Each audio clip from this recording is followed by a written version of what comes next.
And this notion of away, I think we all hear this word away. I'll throw it away, or just chuck it away. Where the hell is away? There's no place called away. We need to be very culpable and find solutions to that, but it doesn't belong just to the consumer. It belongs to the businesses that create the object. Hello, welcome to People, Planet, Profit, a podcast by EarthUP, where we aim to help businesses and people like you simplify sustainability. EarthUP CEO Stephen Bay will be joined by experts, innovators, and lifelong adventurers to break down some of today's biggest topics affecting the triple bottom line of people, planet, and profits. What does a sick building do to your health? Why should corporations be invested in biodiversity? How can I help create better working conditions and happier employees at my company? We'll cover these questions and so much more in a candid conversation about reshaping work culture into a landscape that prioritizes people and planet without sacrificing profit. Our next episode starts right now. Hey, it's Stephen Bay, CEO of EarthUP. Today's episode features Nic Collins and David Gillespie, the co-founders of Switch, a startup that is reworking every item in the average office supply cabinet with circularity and the triple bottom line in mind. Thanks for jumping on with me today to talk about startup life and creating sustainable office supplies. Yeah, we're thrilled to be here. Yeah, thanks for having us. Switch is very much in startup mode. You're currently developing the first office product in your lineup, a sustainable Sharpie, to be released later this year. I'm curious to hear about your experience starting a company with sustainably minded decisions baked in at every layer from the beginning. But first, let's get to know the guys behind the office supplies. David, I know your friends call you Dizzy. What's your background? Yeah, absolutely. I had spent the vast majority of my career in and around creative industries. I began making video games when I was fresh out of school, moved into kind of creative agencies and marketing and some startups in between that. And a constant throughout that time has always been pens and paper and furiously scribbling and collaborating. I know that Nic had similar experiences. Nic and I had been sharing a lot of different articles about kind of what we were seeing in the world. And I remember it distinctly. I think we were talking about an article we found about a guy in China who was creating art out of all of the pens that he could find in the local landfills, because of course the West is sending, or at least was sending, all of their plastic into China. And that was the first time I realized that these pens actually weren't getting recycled. Even once they were making it to China, they were still getting ditched. And he and I had been talking about that, Nic and I was standing in my office at the time, which, like most people's offices, is just a shrine to plastic with different pens and highlighters and all the rest of it. And as I was looking at that, imagining this wall of plastic being one day part of this guy's art collection, one, I felt a little bit nauseous, but two, I think that really helped kind of crystallize, what our focus was going to be, at least initially as we launched the company. I remember growing up, my dad worked at Microsoft and they just had these massive rooms that you went into and it was like a free-for-all. I would just be grabbing pens and throwing them in my backpack. And then looking back, you're like, they restock boxes and boxes of pens daily. And so just the amount of waste that comes from in corporate offices that comes from pens, paper, markers, Sharpies, all of those things is kind of crazy. Nic, what about you? You're an engineer? Pretty close. I'm not quite an engineer, so I'm an industrial designer. It's kind of like a blend of art and engineering, kind of mixing somewhere in the middle. So hailing from South Africa, I've always had a passion for physical objects, but I like the challenge of trying to figure out how to make them, how to create them, pieces like that. And I think as I started to see a lot of objects, we saw so much stuff going in the waste. I kind of felt this constant pressure of like, why doesn't someone do something about that? Every time I go into a grocery store, get a plastic bag, so I'd ask for no bag, someone give me a bag anyway, I'd walk away. I'm like, all right, now I'm like guilty of something that I didn't really need. And there's so much of that, this prevalence of waste. I'd moved a bunch of offices as I've moved around the world. And every office, you just see this systemic, huge amount of waste. It's such a small thing. I'd wanted to start another business for a while. And I never felt comfortable with starting something because everything that I was building felt like I was just contributing some other form of waste. I used to make furniture and things like that at home. And like even those small details and the amount of sheer waste that you're doing on the edges felt too much. It took me quite a long time to sort of realize, like, instead of asking why someone doesn't do something about it, that, we're someone, we can do something about it. And so when we started to talk about that, we had a nice little bond in terms of both had the same passion points, both came from kind of advertising industry backgrounds, both had seen a lot of waste, but still wanted to make beautiful objects. How do we do that in a way that kind of is better for the world, that actually isn't promoting waste? And so that nice little tension point became a foundation for us in terms of starting out an organization or starting out a business. So when did the business start? What was that first moment where you both were like, yes, this needs to be a company? December 11, 2018. There we go. We'd gone to Thanksgiving, and it was on the way back. You were talking about having trained as an industrial designer, and we were literally standing there. I remember seeing Nick, he was watching the band, and I've been training this other thing over in my mind. I was like, wait, Nick would know how to do this. And the first time we sat down, I think it was, all right, well, buy me a beer and we'll figure it out. And I was like, no. I think this could be bigger. Let's really go into a partnership on this. And then from there, it's just... Yeah, it's been a great fun time. Yeah. One of the nice things there is just that there's years of friendship before actually ever getting to switch. And it's nice to be able to combine that friendship now with talents and passions. I know we're both in the startup mind of just trying to get to the live stage and actually have things in production. But what's your guys' big vision that you see in the next 5 or 10 years for Switch? If you look at what seventh generation did for home goods and more eco-friendly products, that's kind of what we want to do for the office. But a little more than that, and I say more than that without trying to add too much hubris on that, but want to influence and be a part of a movement in terms of the way that objects are treated in our lives. We live in a consumerist world. It's lovely to be able to just buy things on Amazon, go to a store. There's this retail therapy. There's a big part of us about desire for wonderful objects. I don't want to put this on consumers and on people out there because it's not fair to say, oh, the world's broken. And if you put this detriment on people and they feel like the world's broken, they feel this negativity, and then no one ever feels empowered to be able to make a change. I think there's an ability to change, and we want to be a part of the background of that, saying, you know what? It's the infrastructure that's broken. We're just trying to close the loop again. There's a way that this could work, that you could still have all those benefits, but without the detriment of these huge piles of landfills. We're kind of running out of space to fill things up. And this notion of away, I think we all hear this word away. I'll throw it away. Or I'll just chuck it away. Where the hell is away? There's no place called away. It's just a shame. And we need to be very culpable and find solutions to that. But it doesn't belong just to the consumer. It belongs to the businesses that create the object. And I think for us, that's what we want to do for the office, starting the office. And I think we'll extend out from there. The office is such a liquid term these days, right?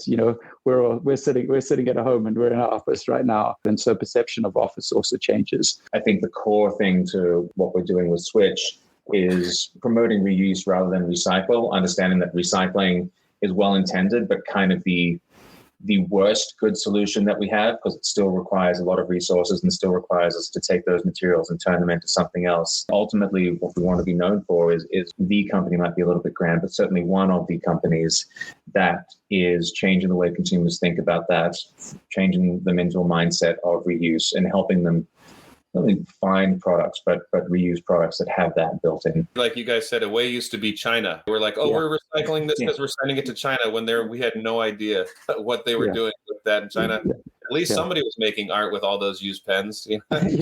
What was your tagline that really helped make the mission of Switch click for you guys? Do you have a phrase that brings it all home? The first line that we settled on that kind of, I don't think explains the full mission, but I think sums up the motivation, is we can't switch planets, so let's switch everything else. And that's kind of our sort of mission statements, and which I really like. Before we had a business, we started with a product. And then as we were building that product, completely different thing. We were like, well, how do we make this more sustainable? How do we think through the materials that we're in here? And as we did it, I think part of I won't talk about it yet because it's going to be something we still plan on launching later. But it was way too big, way too complex. And we were actually trying to go live at the start of when COVID hits in 2019. And that was fortunate for us because that kind of everything got paused, because I don't think we were ready. And we had a product rather than a business. And actually when we were developing that product, so a lot of the roots came from that. We just cracked some parts of it that we really liked, and we're chatting through with a group of friends. And our friend said this name Switchboard. And then that kind of led us to this notion of Switch, because Switch it's a verb as well as a name. It's so useful for us in terms of what we want people to do, the outputs. And that's why we kind of gravitated towards it, because it felt like something that was easy, light, and it helped define what the name of the word actually sort of helps define what we're trying to do with our intent. So often these sorts of companies and movements get wrapped up in this notion of radical change. And I think people do want to change, but I think people are also lazy. Yeah. I know that because I'm people. Yeah. And I want to change, but I'm pretty lazy. Yeah. And so we're not asking anyone to fundamentally change anything significant. It's just switch. We want to make beautiful objects that people who don't care whatsoever would still want to have. If they're able to get on board without having to do anything complicated and there's no big ask on the consumer end, then I think we're in business. I know there's a lot of bumps and roadblocks when you're trying to launch your own company, but how did you guys start to understand that you were designing something that was better and that people liked more than the alternative? I'll let Nic talk to the design purely from the customer piece. Organizations, at least within certain fields, certainly have a mandate, I think top down and also bottom up from employees to be making these sorts of changes and better decisions. And so as we've been developing the customer base and giving feedback on the concepts, all of these companies that have carbon goals and emission goals also have waste goals. And if they don't have waste goals, it's such an easy thing to add into the solution in order to help them meet the metrics that they've set for themselves, whether it's kind of just simple sustainability goals, whether they're going down the B Corp route. And so I think offering a proposition like Switch, where you can, with one decision, eliminate so much of the plastic waste in your office. And again, not by doing anything different. The key being it's a really nice object, it performs as well, and all of that is down to the incredible work that Nic has done from a design point of view.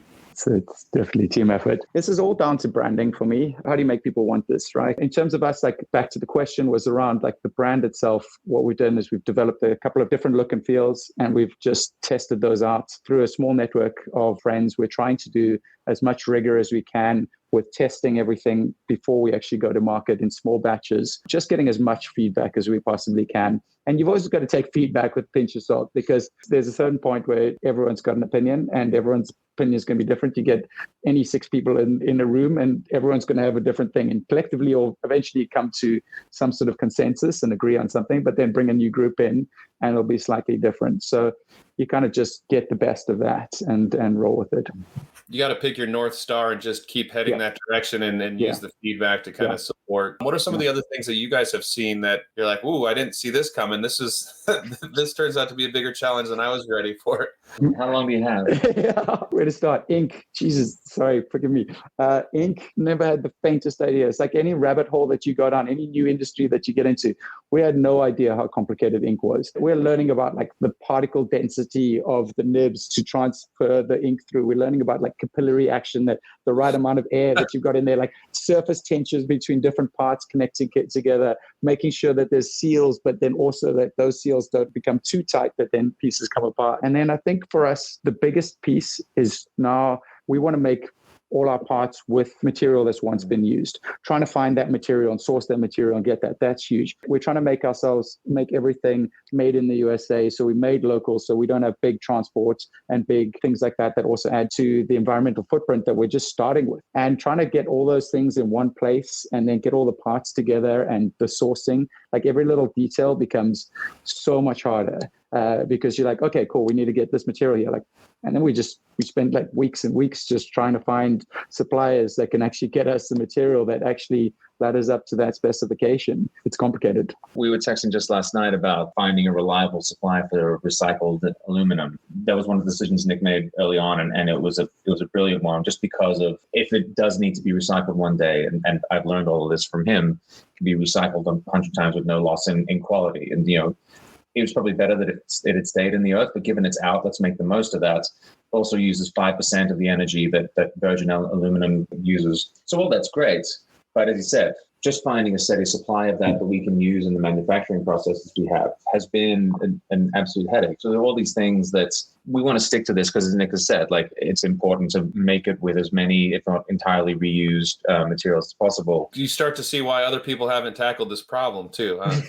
Yeah. Are you guys going after B2B? Are you guys direct to consumer? What's your guys' go-to-market strategy? Where we feel we can make the biggest change and have the biggest impact as quickly as possible is the office, even in whatever kind of hybrid office environment we find ourselves returning to later this year. But of course, and you know this through your own work as well, there's a huge opportunity there to engage employees directly. One of the wonderful things Nic has done with the brand is that it is bringing a bit of that lifestyle and a bit of that fun into the workplace, which I think we're going to want more of, having spent so much time at home. Dizzy took that right from the beginning. We started up ideating on that, and he was like, let's go B2B. It's the big opportunity. And what we're trying to do is make much as we can, find office managers and people who start stocking up inventories for office and turn them into heroes. They can benefit the company, they can benefit their employees, and start to make a big change. And that change could be something that's also financially beneficial. As we're building out this model, we're trying to make it in such a way that it's almost too easy for them to choose us, because they'll get a financial benefit as well as environmental benefit out of that. We do think, though, that we will have a direct-to-consumer model as well, which is really for us just about creating renown. And that's, I think, where we'll get a little bit of talkability out of the world. An individual can buy it. They can talk about it at the water cooler, at a WeWork space. What's your communication strategy for engaging employees, engaging employers? On day one, we kind of launching with an individual product, but we have plans to follow that in quick succession to take care of most of what you see in that plastic-filled supply closet today. And then it just becomes about understanding where they are, the quantity that they need, and setting up the processes for how they refill and replace those. So one of the things we said we wanted to avoid, sustainable design has inherently meant it's either really expensive or really ugly. And I think that, on day one, we've got a product that looks great. It is a really premium design. It feels fantastic. It performs as well as whatever you're currently using. It's a price point that is more affordable for the office. All we're asking is help us keep these in circulation, because that means it isn't going back into landfill, and it's doing better for the planet. And it's also giving you a great story to tell to your organization. Our message around the marker is for those who want to leave a mark without leaving a trace. We're going for people who are makers, creators, thinkers, writers, get our products in their hand. And then we're also, right now, we're in the process of interviewing office managers across multitude of offices and just having conversations. The intent is not to lead with the stereotypical tree-hugging, eco-green message. And it's certainly, that story is there front and center for those who want to find it. But the important thing is to talk about product performance, to talk about design. Like you said, you got to take it with a grain of salt, but you learn so much so quickly just in the qualitative approach of just talking with people. What do you guys do? What are your problems? How can we help solve your problems? I think that's very smart that you guys are doing that approach. What are you learning from them? The thing that has been, I guess, most surprising, but also most encouraging, is that companies are talking about wanting to use products like Switch in order to talk about their commitment to the world and to have the opportunity to be a vehicle for the kinds of change these companies want to see in their workforces and in the work they do is really exciting and really humbling. We're excited to have you guys on our platform when you guys are up and running. I've personally tried to find solutions to this. Right now I have a Remarkable 2. I don't know if you guys know the Remarkable. Yes, we do. I have a pile of paper on my desk so that I never look at my notes because I write down things just to remember things. Yeah. And it's horrible when, you're showing up to a meeting and you're a sustainability company and you just start pulling papers out of a bag and then you have like 3 pens and one's out of ink, so you got to throw it away. So I think you guys are really onto something here. And how did you guys decide on the specific product that you guys are launching with? Okay, so we started off with, like I said, the other piece that'll come later. And we started rolling down this product. And it's a great idea. It's a really cool product, but it's, like I said, it's big and complicated, and too big and complicated for us right now, and especially in the world and environment that happened before COVID. We then went on through that. During that process, it kind of identified this need for other objects that would then support it. And one of those was a marker. And then we're like, okay, well, actually, we're going to need to build this extended suite of objects that will then support this. We looked out in the market, and there are a few things. I think there are things that are trying. I think there are things that are too complicated or that don't work that well. And we tried a bunch of those. We ordered those, and we were just like lackluster in the experience. And the experience became too burdensome on the user. It was too much to ask them to refill and land up with ink all over your fingers and things like that. So the version of a sustainable Sharpie marker became our kind of center of gravity. And we just then were like, actually, this is it. We started talking to other people about it. And there was sort of that, you saw other people have that aha moment of realization. We're like, oh, wow, I never realized it. I watch it daily. I watch someone's with the Sharpie marker writing down, and it ran out, they threw it away and asked for another one. And it was just like, that moment was like, oh, you know what? That moment cannot exist. As soon as people do have that realization, there's suddenly your mind's open to, oh, what other things am I throwing away all the time that I'm not thinking about? And if this little one small object in your hand can make that you think about that and just, use one less, throw away one less thing, it'll make a huge difference. I mean, you got what, 9 billion people in the world, if everyone just threw away one less thing a day. Do you have any data that you guys know off the top of your head around the impacts of office supplies on a big level? It's hard to single out office supplies, but furniture and supplies in general, in the US alone, winds up being 8.5 million tons of material going into landfill each year, which is, you always kind of look for kind of analogies to try and make it meaningful to people. And the best I've come up with, which is not a good one yet, is if every apartment in New York set a couch on the sidewalk, which in New York is already so crazy and chaotic. I think the initial kind of idea of that is like, well, it's already kind of busy and dirty. Suffice to say, it's a tremendous amount of material that's going into the land each year. And if you think through the pen and you're like, okay, well, you know what? People are going to take them home. People are going to lose them. But then you think through a knife or a fork that doesn't exist in the same area, right? You don't like accidentally take the fork home in your pocket when you go home, and you don't accidentally throw the knife away when you go clean up your dishes. Those exist, and people are used to that behavior. It's not that far away, but there is somehow this little bit of a bit removed. So we're trying to look at behaviors that do exist that make sense. And I think trying to build that perspective, we're sort of like 10 years away from really running out of space for filling up landfills. And it's a mountainous amount of waste out there. And I'll probably also botch up these numbers, but I recall someone once saying, what's the difference between 1 million and 1 billion? When you start to look at that in terms of seconds, I think 1 million seconds was something like 11 days and 1 billion seconds was like 37 years. If you look at those kinds of numbers and you think through that, 8.5 million tons of waste going into 8.5 million tons, you can't even fathom that amount. And if we scratch off a little bit of that, and then there's more that we're planning on scratching into, we'll start to make some change, hopefully. The 8.5 million tons, that's the best case scenario of stuff that's actually getting into the landfill and not getting into the environment, right? So that doesn't include any of the stuff that's getting into the ocean or people throwing it on the ground or being incinerated.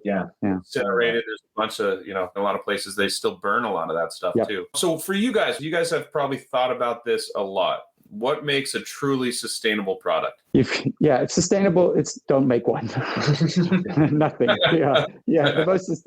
My heart comes from, I've wanted to build objects for so long, but it was just that it's just consumption. Wherever you're starting, you have to grab something from somewhere, and that something has to be chopped down or dug out of the earth. The most sustainable thing you can do right now is use stuff that we've already produced. As we start to get lower on materials that we can mine out of the earth and having to dig deeper to look for more, is now trying to find materials that can be reused. To make it sustainable is you actually have to be circular. And this word circularity is growing out there because words like sustainable and words like eco-friendly are often manipulated by companies and media. They'll find a little loophole to say, oh, this was sustainable because X employee once worked on a farm, and we find a little angle to say that this is more sustainable. And we know, because we could read between the lines, you're like, this isn't sustainable, this isn't green. There's enough space in the law to be able to talk about even organic is there are different degrees in how organic something can be. So in order to be truly sustainable, you have to try and figure out the whole life cycle of it.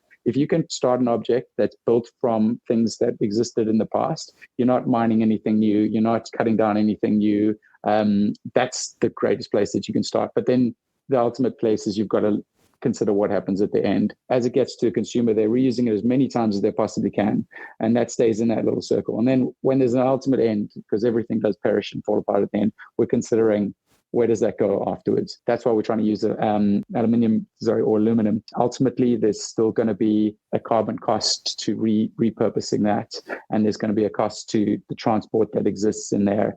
And right now, I think those are pieces that there isn't a solution for. And that's a great thing about industry. As industry grows in these cycles, there'll be new innovations. There'll be new thinking, new methods that'll come up, because that's an area. It's like solar, look at how rapidly that grew. Look at how renewable electricity, right? At one stage that was feared because, it's going to take away jobs. It's way more expensive or way more complicated. And right now, the stats that I'd heard, so you probably should fact check me on this, was that renewable electricity and its grander scheme in terms of development is actually outperforming jobs provided than fossil fuels. That's fascinating. There's a shift that happens. And then when that happens, industry and people shift behind it, and then that area just grows and booms because there's a demand for that. So we're optimistic that this is the start. The circularity is the start. This is where the best it can be, and we should be trying to strive for that. But I think it'll get better as industry gets behind that. Yeah,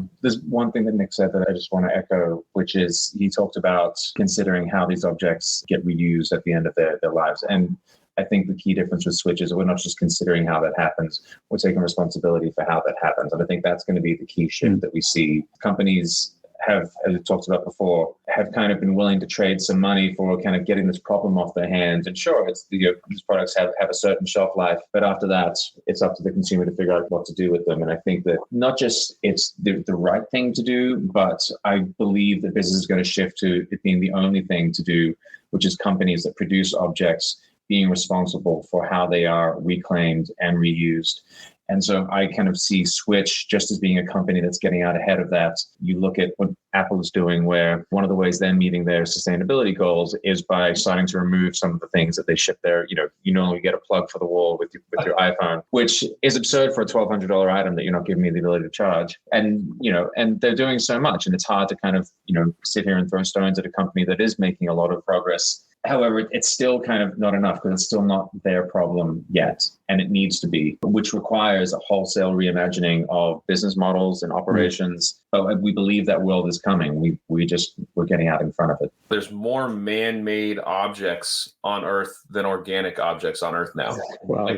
I think that happened in 2020. Wow.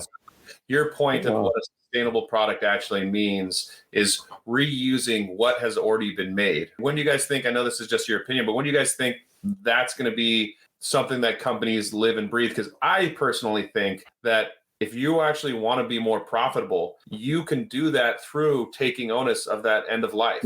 You look at Nike, you look at North Face, they all their shops, you can drop off old textiles, old shoes, they grind the rubbers. And so you figure out, how do I, as a company, reduce mining costs? How do I reduce my supply costs? But when do you guys think this will be a norm? You don't want to rob people of their livelihood, their ability to make a profit. And that's a threat that's potentially out there. If you think through a company that, say it's a factory that's producing tens of thousands of objects, and now you suddenly like, oh, well, you can't produce this. Right now, I'll take you back to that struggle where we're having of just trying to find reused, which is out there, and there's plenty recycled aluminum to start with. As soon as that industry starts to shape up and filter in, so it's not more expensive to buy the reused stuff, or it is at a comparable price point. And then in order for us to reuse materials, those systems need to be established. And that's not going to be anytime soon. It's too hard. For us, we're passionate about it and we love it. And we really want this to be there, and it's hard and we're trying to figure it out. And every day we're running into these walls. And so companies that don't really care, they're just trying to make money and they're just trying to get by. How are they going to do that? So I don't see it happening anytime soon. But there'll be a momentum and a critical shift that'll happen if companies like us do start to do things. I think something Nic said just before is really key. He talked about how the rise of solar industry has been, a net positive for jobs and careers and all the rest of it. I actually think the environmental movement is as much to thank as to blame for the progress or lack of to date. And I say that simply because, as Nic said, it's easy for us to sit down and say, all right, well, we need to stop mining, or we need to shut down coal mining and that sort of thing. And that sort of statement is well-intentioned, but doesn't for a moment take into account the communities and livelihoods that exist around those regions. Do we think for a moment that these people don't want safer work for their families?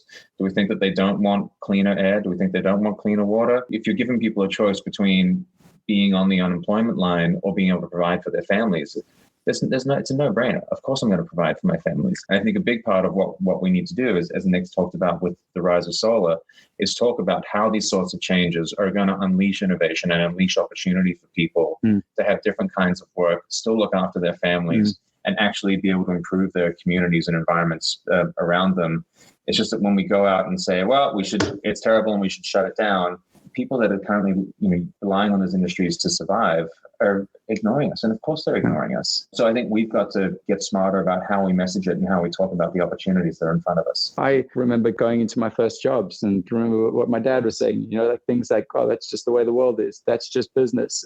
People learn that and you're like, oh, fuck it, this is how things are. And that's not true. We can rethink how things are. That mentality of this is the way things are, I just don't believe we can live like that. Our world is so fast moving. 100 years ago, things took a long time to enact. Now, things just boom, boom, boom. Everything is being rethought. There's no place for it. It's because it's the way it is. I think that's the thing of our grandparents. It is. It's not a future generations for us. Yeah. Also, Dizzy, you said something too about opportunities and how to frame that conversation. If companies are using circularity in their business model, they're more agile. Their supply chains get messed up. They are their supply chain. You create industry that's more resilient. And when we talk about sustainability, that is what sustainability is resilience, right? So circularity falls perfectly in line with that in my mind, because it's about resilience. It's about, hey, if everything else goes wrong, do I still control my own fate? And that's what I think companies want to be pushing towards. Yeah, that's very astute. So now it's time for the quick hitters section. Nick and Dizzy, what gets you up in the morning? Coffee helps.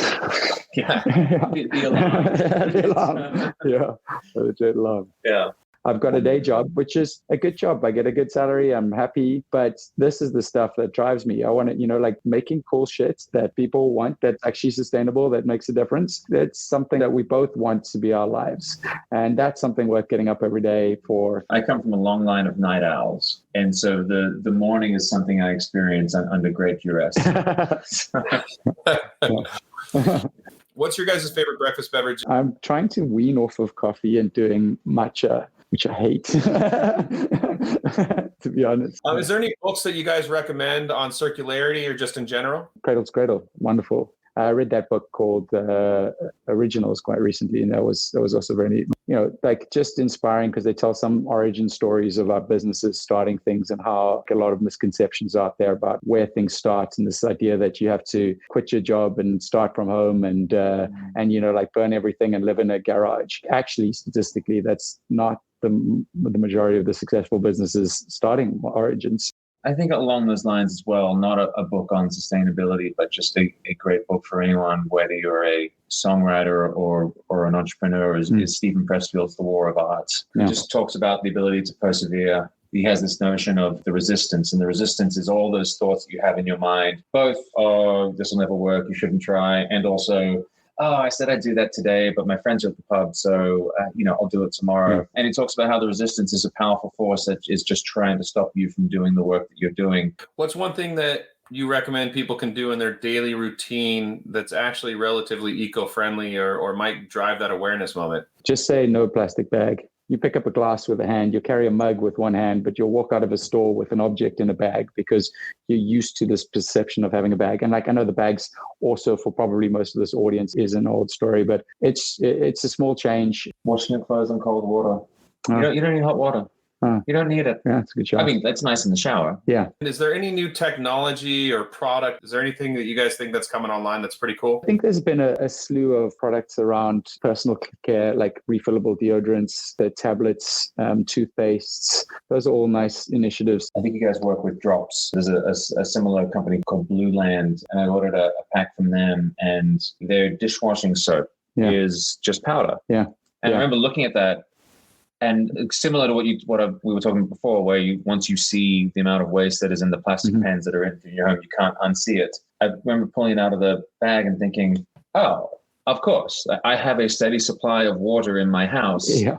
Why do I need them to ship me a product that is mostly water anyway? And that was a real eye-opening moment for me in terms of just thinking about how much water we're actually shipping around that we don't need. Now, I don't necessarily want to start brewing my own IPAs at home, just to have water. That was a moment where I thought, okay, there's probably a lot more that's right in front of my eyes, that even living and breathing this stuff every day, I'm just missing. That's my favorite thing about a lot of these what I like to call sustainable switches. It's less clutter. They're easier to use. I can take them on a plane, right? Because they don't have liquid inside. So I think those are great ones. Well, awesome. Thank you guys so much for joining us today. I wish you guys the best of luck on your journey from here forward. We're here to support you guys too. So let us know how we can do that. And I'm excited to try one of your guys' Sharpies. Yeah, it's been an absolute pleasure, Stephen. Thank you. Yeah, thanks for the time. Cheers. See you guys. Bye. Bye. And that's our episode. If you'd like more info about what Nic and Dizzy are doing at Switch, visit switcheverything.com. EarthUp's new platform that simplifies sustainability for companies and communities is now live. To jump into the platform and start making change at home and work, go to app.earthup.eco. Become an early adopter and help us create an easier, more effective, and more fun platform for our community. Thank you so much for listening in and for your support. If you like our show, hit that subscribe button, tell a friend, and rate and review us wherever you get your podcasts.